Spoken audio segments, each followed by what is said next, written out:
Hi, I'm Bronwyn Lawson from Westpac's Davidson Institute, here to talk to you today about borrowing money. Borrowing is an integral part of our financial journey. However, if not managed well, it can have a detrimental effect on our financial position instead of enhancing it. This video addresses the basics of borrowing to help get you on the right foot when using credit. Three key areas that we're going to focus on today. Firstly, why borrow? Looking at the reasons why people borrow money. Then we're going to have a look at the different types of credit. Different types of loans have different purposes and should be matched to the purpose of the borrowing. And finally, what to be aware of. If you're going to borrow, what are some of the things that you should take into consideration when making that decision? So firstly, I want to look at why borrow, because a common reason for people getting into financial difficulty is because they have borrowed for the wrong reason, or they have the wrong type of borrowing for their original purpose. There are three main reasons we borrow money. The first and most common reason for borrowing is to buy things now rather than later. Whether it's a house, a car, furniture, computers, or simply that new pair of shoes or the latest tech gadget. We want these things and are not always prepared to save up to buy them, because the time taken to save means we potentially miss an opportunity. The second reason people borrow is to invest, to boost wealth generation. This may be to buy an investment property, a share portfolio, maybe increase our super contributions or invest in a business. Investing is a means to increase wealth, so we can buy more stuff in the future by selling the investment or using the income from it. The final reason people borrow is to cover a mismatch in cash flow timings. For instance, perhaps your pay is due to be deposited to the bank account on Thursday, but a bill, maybe the rent, rates, school fees, insurance, or so on, needs to be paid a few days beforehand. You'll have the cash in a few days' time, but you need it today. This is where credit cards and short-term debt may be useful. You can pay for stuff now, knowing that you can repay the debt when you receive your pay. Now, whatever the reason for borrowing, the key thing you need to remember is that it does need to be repaid and it does come at a cost. Credit is a useful tool when used wisely. However, I have to admit it isn't always used well. But let's see if we can set you off on the right foot. So essentially, both saving and borrowing are two different ways of achieving the same goal, getting something that you need or want. The key to determining whether to use your savings or to get a loan lies in understanding when you need to have the thing that you're purchasing and how borrowing will change the total cost of the purchase. Ultimately, it is about getting the right balance between saving and borrowing, and then borrowing well to ensure that the credit supports your overall financial goals. So let's have a look at an example of buying a car. If you were to save up to purchase a car that cost $25,000 and you identified that you could save $470 a month, it would take you a little over 4 years to save up that $25,000. On the other hand, if you were to borrow to purchase the car now, on an unsecured loan, it would take you roughly 7 years to pay off the loan at the same rate that you're saving, that $470 a month. Now, including interest and fees, this would actually use about $39,580 of your money to pay off that loan. And don't forget, whether you save or borrow, during the time of ownership, you will also have to pay for the running of the car, the fuel, maintenance, and so on, which is another thing that needs to be budgeted for. Now, this may mean that you're not able to repay at the same rate as you were saving, and thus it would take you longer to repay the loan and it would cost even more. The second reason we borrow is to invest. Borrowing increases the amount of capital we have to invest with the intent of also increasing returns. Some examples of borrowing to invest include taking out a mortgage for an investment property or borrowing money on a margin loan to purchase shares. Let me take you through an example to illustrate the benefits of borrowing to invest. Let's say you invest $100 of your own money. This is sometimes referred to as your equity. Let's keep the maths simple and say you can get a return of 10%, which will make you a profit of $10.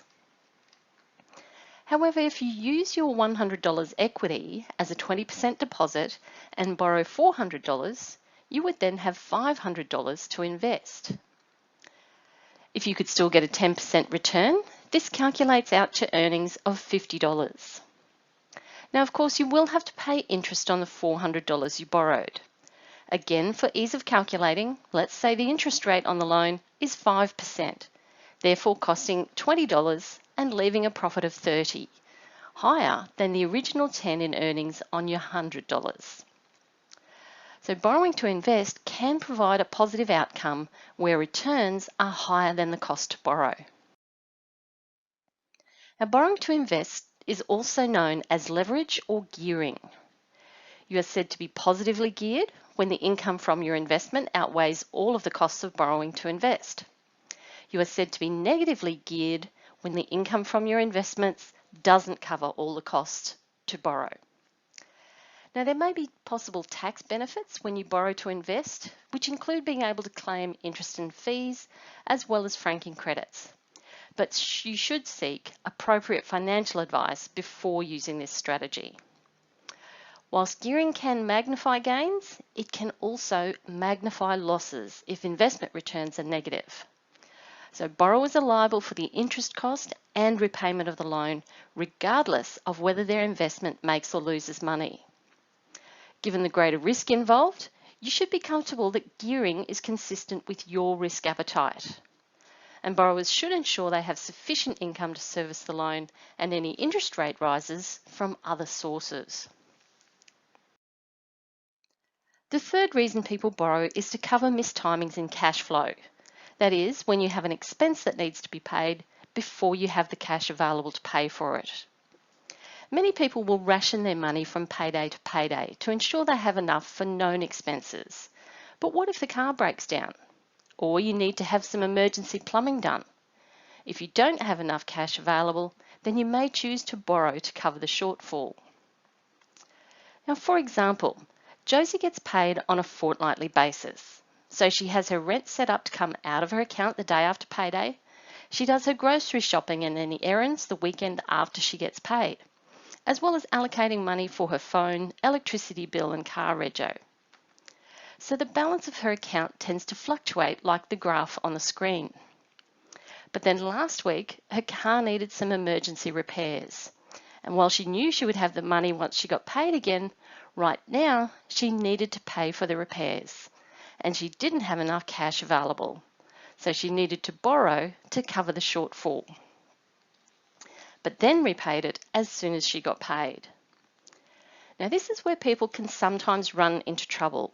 If these little mistimings are not repaid as soon as possible, but continue to accumulate, say on a credit card, it's possible to end up with an unnecessary debt that can become costly and even detrimental to your financial profile. Debt created by cash flow mistiming should be repaid as soon as possible.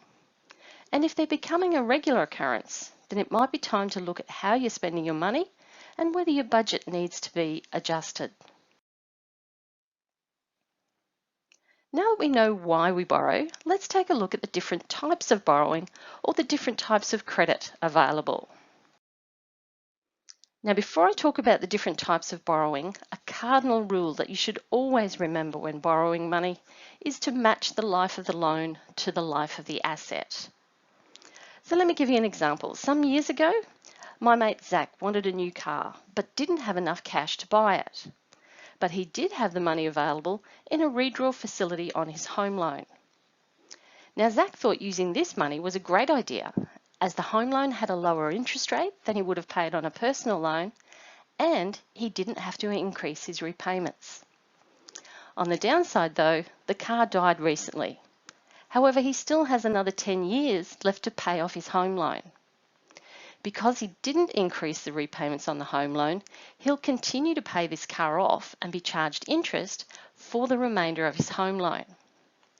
And because he had no room left on the home loan or savings to buy another car, he's had to borrow for a new car and is now effectively paying off two cars. So always think about what you're buying and how long it will last, and aim to pay it off before it reaches the end of its useful life. The first type of credit we'll look at is short-term loans. These types of loans should be used for timing differences. I need to pay for something now that I can afford to pay from my regular income, but I won't get paid for a few days. So a payday lender will advance you money against your next pay. The interest rate is often high, and the penalties for not repaying can also be high. You may be able to get an overdraft on your bank account. Now this may be arranged or unarranged. Unarranged means a payment comes out of your bank account which doesn't have enough money in it, but the bank allows it to go through, putting your account balance into debit. You'll most likely be charged fees and interest until you put that money back into the account. An arranged overdraft, on the other hand, is an overdraft that you apply for and a limit is put in place. Now, you'll generally be charged a lower interest rate than an unarranged overdraft, and it would be unlikely that an overdrawn penalty fee would be applied as long as you stay within your approved limit. Credit cards are another form of short-term credit, though unfortunately they often turn into longer-term debt. There are a number of different types, some with interest-free periods and a higher interest rate, or no interest-free period but a lower interest rate. Some offer different reward programs, but these are generally the most expensive in terms of fees and rates. If you have a card with an interest-free period and will pay the balance off within that period, then you should only need to pay the card fee. Now, if you don't think you will pay it off in that interest-free period, you'd most likely be better off with a card that has a lower interest rate. A recent addition to short-term borrowings are buy now, pay later services, such as Afterpay, ZipPay, and the like. Now, these services are often offered by the retailer, who gets paid directly by the lender, and then the borrower, you, repays the lender via a series of direct debits to your account, which is set up when you register with the lender. The attraction to these services is that some offer interest-free purchases with no credit checks and automatic repayments.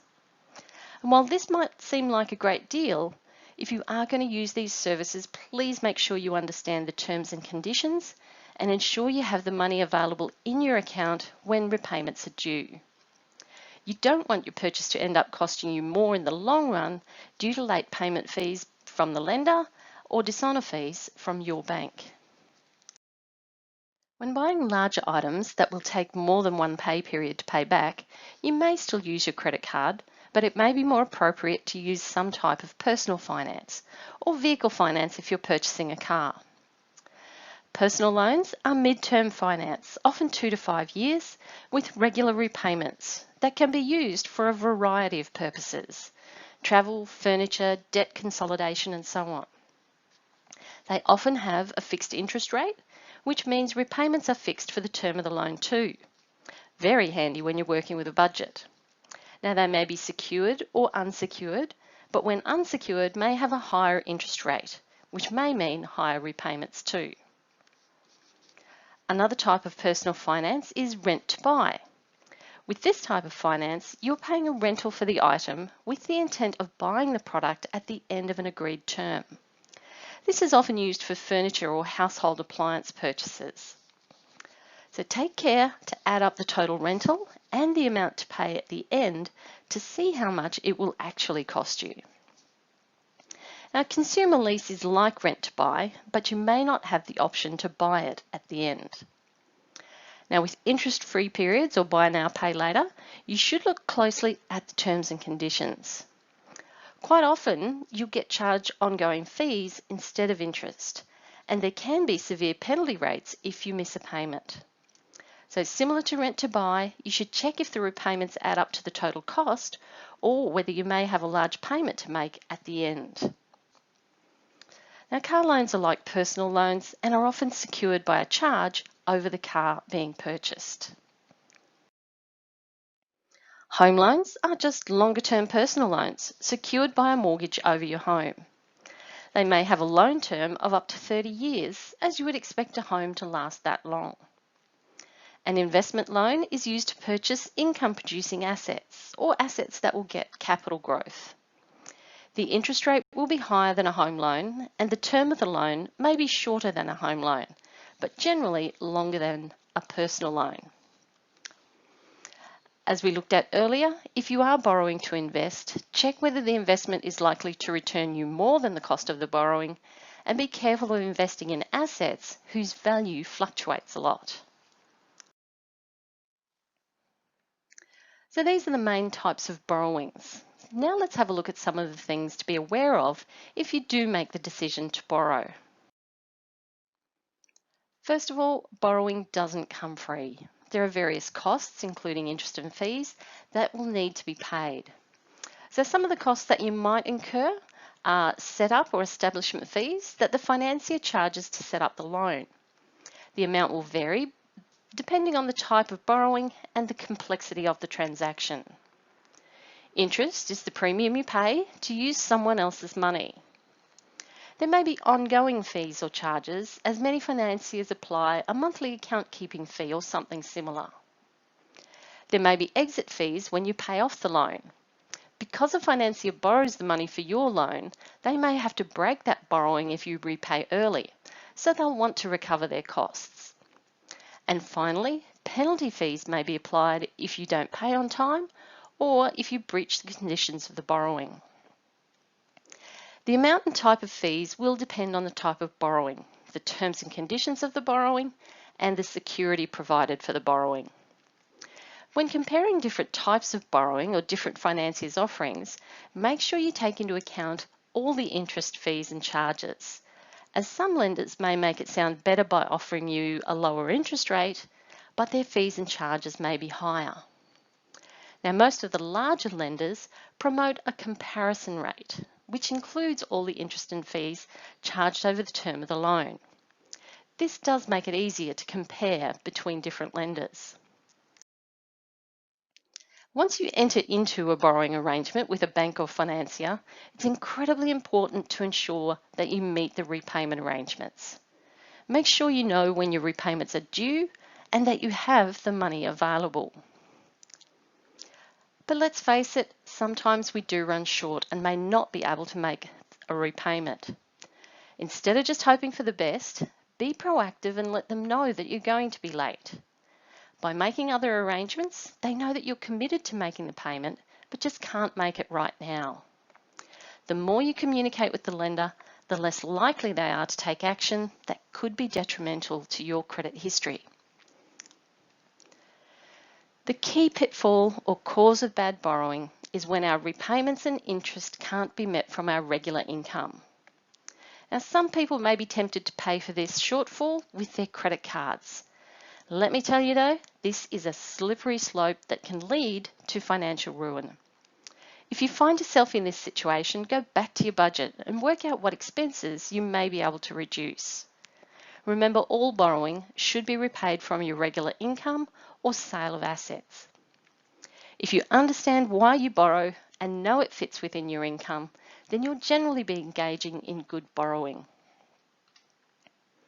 I'd also caution you to be wary of just paying the minimum repayments, particularly on your credit card. If you had a $10,000 balance outstanding and you paid the minimum 2% each month, with a 20% interest rate, this will take you 77 years to pay it off and cost you $43,000 in interest. With any loan, paying as much as you can helps to reduce your interest cost and shows you to be a good borrower. When it comes to borrowing, your credit history is incredibly important, as this forms a large part of the credit provider's decision to lend you the money or not. It's simply a record that is kept by credit reporting agencies such as Equifax, Experian and Ilion of all of your past credit inquiries and applications, details of any existing borrowings, your repayment history, and if there are any court judgments or bankruptcies filed against you. These records are accessed by a credit provider whenever you apply for a loan or even take out a mobile phone payment plan. It tells the credit provider about your past conduct and helps them decide whether you're a good risk and are likely to repay your loan. These records are often summarised as a credit score, and the higher your credit score, the better. Now, you are also able to access the information kept about you, and it's advisable that you do so on a regular basis to make sure it remains accurate and healthy.